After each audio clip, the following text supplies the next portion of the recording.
Welcome back to Gage Boys Garage. Today we're working on the JK. I'd say we're finishing the JK. Well, finishing, yeah. So, what do we got here?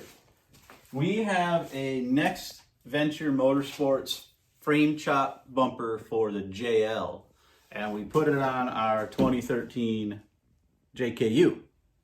So, in my opinion, this is the best bumper you can buy at any place, anywhere to make a frame chop for the front of a JK. Now we got to show this approach angle. Like, this is just absolutely ridiculous. I mean, the front of the tire is about right there. Approach, it's almost identical. There's about probably an inch of stick out on the bumper. And you know, that's interesting because I don't have any real stretch on the front of this Jeep, because when I put these tons on, the one thing I did was remove the stretch that it previously had with the stock Rubicon axles, because these damn things are like mini vans anyway, so I wanted to bring my axles back together as long as I had tire clearance for the 40s. So if I was still stretched in the front like a lot of you guys are, this bumper would be behind the front tires. And maybe we should explain why that's an advantage, because if you're coming up on an obstacle, many times you'll hit your front bumper before you can hit the obstacle, and your tires won't have a chance to grab and pull you up over the obstacle. That's why a lot of bumpers are stubby, so that your tire can get to the obstacle.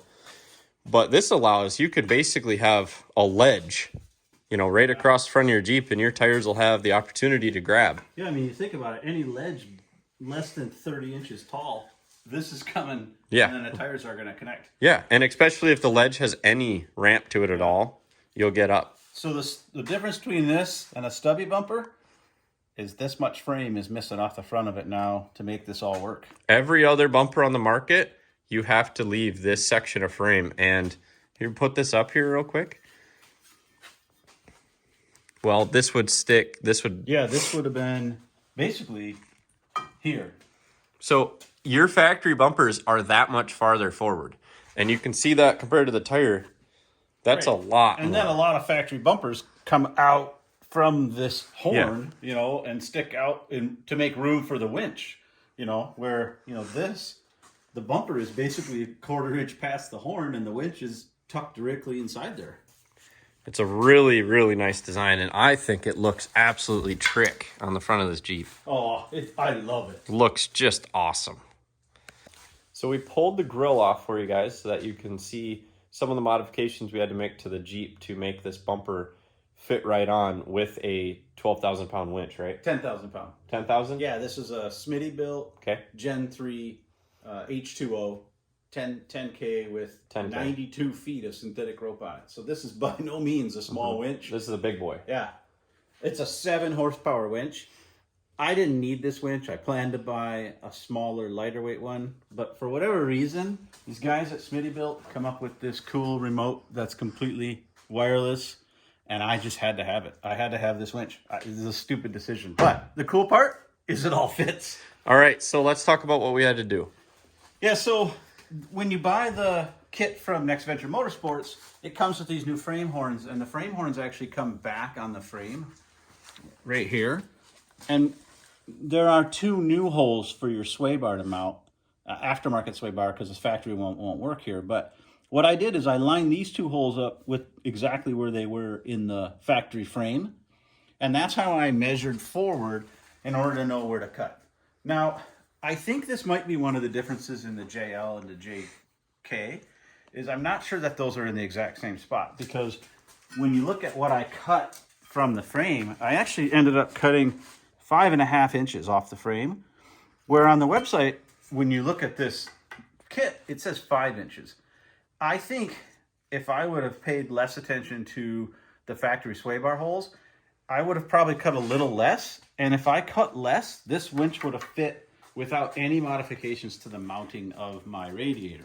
Now, what's interesting is on the JL, if you buy this kit, they specifically say you have to delete your factory air conditioning condenser and buy a smaller one. And you got to take this thing to the shop, have it evacuated, you know, cut the lines, change the condenser, take it back to the shop, have someone vacuum it out, refill it and all that.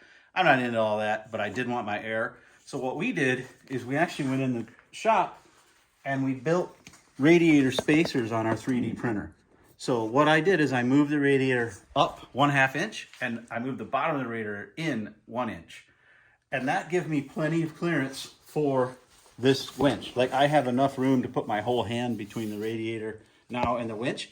Probably didn't need the full inch, but we didn't know. And obviously we were prototyping here, trying to make this all work. But this allows us to have the winch bumper basically as far back as you could on the Jeep. Right. And we can run our factory condenser with a big winch. I'm betting that a 12K winch would also fit in here with some room. Well, I know the 12K Smitty is the same exact chassis. Okay. So I had a 995 on here previously. Before. And so I knew a 10K was going to be more than ample for the work we do. Yeah. Again, this is a 7-horse winch, so I can't believe it's not going to do everything we want. But we'll keep you guys updated as how much we like the winch as we get using it. Now, these spacers, they ended up being a little bit different driver to passenger. You can't see this one because the box is in the way. But we're going to, if enough of you guys ask, we will print batches of these spacers so that you can utilize your factory stuff and not have to get a new condenser bracket. And we'll sell them to you. Just comment, and if there's a lot of interest, we'll just start printing them for you guys. So, yeah, I think other things to note, like to make this all work, I had to move the power steering cooler up on top of the bar here. It was previously below. I'm gonna probably paint this black so it disappears a little bit behind the grill. And then here's where I relocated the winch mount, or the winch box.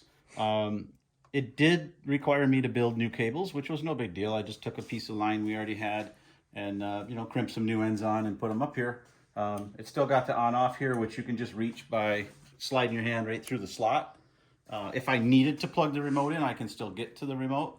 But obviously, this is a wireless remote. I should have no reason to plug it in.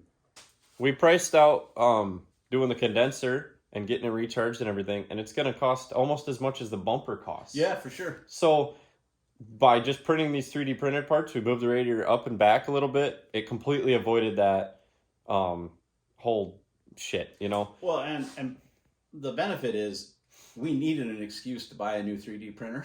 So exactly. That's basically, the main we got thing. our 3D printer for free because we needed it for this, but Pretty we didn't much. have to pay for the condenser, recharge, and vacuuming. 100%. And then also, I want to reiterate, if you probably leave probably an inch on the frame, we'll say about, we don't know for sure because we didn't do it that way, but you could probably get away with not moving your radiator back and fitting a winch, especially if you had a smaller winch. Yeah, and really the only thing that would happen there is your sway bar would be forward a little bit, which wouldn't cause really any problem moving the sway bar a half inch either way. I mean, it's not going to cause the angles to be that far out of whack that it won't work. No. Another thing to note is these bumpers come bare metal. At least ours did, because ours is a prototype. I'm not sure if they will continue to be like that or not. So we finished this in some epoxy primer and Raptor bed liner. Yep, Raptor liner. Again, the same treatment we've been doing. Love this treatment. I'm probably going to spray this forever this way. We take the Raptor liner, thin it out 10%, and shoot it through an HVLP gun. And for those that don't know, that is an HVLP gun is just a regular paint gun, instead of using the U-Pull Raptor gun. And what that does is it gives you this beautiful finish. You know, it's a real tough finish, but it's not super coarse like the bed liner gun does, and it lays way more evenly than the bed liner gun does. Okay, so we ended up with a really badass winch bumper. I'm going to go out and say this is the best JK JL bumper there is on the market. I've never seen anything like it. And pretty much all the other bumpers look really stupid to me at this point, you know? Yeah, this thing is amazing. Super clean, it's super functional, and it doesn't get in the way of anything you want to do. Not at all. In fact, like even getting to the engine compartment to do work is easier now because the bumper's not hanging off like a front porch like a normal winch bumper. And honestly, the reason that this has so much frame sticking out is just for crash regulations when they build these Jeeps. They only have that shit on there as a crumple zone for when you get in an accident, but we're not worried about that. We're going off-road. So this is how it is. This thing's awesome. and we're going to run this. We'll keep you guys updated on how it performs, but I think there will be no problems at all. It's going to be great.